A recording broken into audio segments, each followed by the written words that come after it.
ପଶ୍ଚିମବଙ୍ଗରୁ ଆସୁଛି ଏହି ସମୟର ସବୁଠାରୁ ବଡ଼ ଖବର। ମଧ୍ୟରାତ୍ରିରେ ପଶ୍ଚିମବଙ୍ଗରେ ଘଟିଛି ଏକ ବଡ଼ ଅଘଟଣ। ବିରୋଧୀ ଦଳ ନେତା ଶୁଭେନ୍ଦୁ ଅଧିକାରୀଙ୍କ ବ୍ୟକ୍ତିଗତ ସଚିବ ବା ପିଏ ଚନ୍ଦ୍ରନାଥ ରଥଙ୍କୁ ଗୁଳି କରି ନିର୍ମମ ଭାବେ ହତ୍ୟା କରାଯାଇଛି। ସବୁଠାରୁ ବଡ଼ କଥା ହେଉଛି ଶୁଭେନ୍ଦୁ ଅଧିକାରୀ ଦିଲ୍ଲୀ ଗସ୍ତରେ ଥିବାବେଳେ ହିଁ ଏହି କାଣ୍ଡ ଭିଆଯାଇଛି।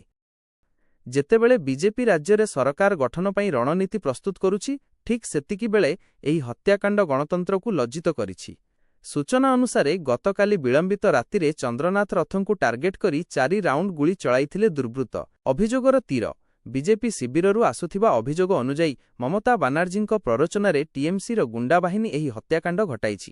ଶୁଭେନ୍ଦୁ ଅଧିକାରୀ ଦିଲ୍ଲୀରେ ଶୀର୍ଷ ନେତୃତ୍ୱଙ୍କ ସହ ଆଲୋଚନା କରୁଥିବା ବେଳେ ତାଙ୍କ ଘନିଷ୍ଠ ସହଯୋଗୀଙ୍କୁ ହତ୍ୟା କରି ବିଜେପି କର୍ମୀଙ୍କ ମନରେ ଭୟ ସୃଷ୍ଟି କରିବାକୁ ଚେଷ୍ଟା କରାଯାଉଛି। ଏହି ଘଟଣା ନେଇ ଆପଣଙ୍କ ମତ କ'ଣ? ନିଜ ମତାମତ କମେଣ୍ଟ କରନ୍ତୁ ଏବଂ ଏଭଳି ଅନ୍ୟାୟ ଅବସାନ ପାଇଁ ଆମ ସହ ଯୋଡ଼ନ୍ତୁ।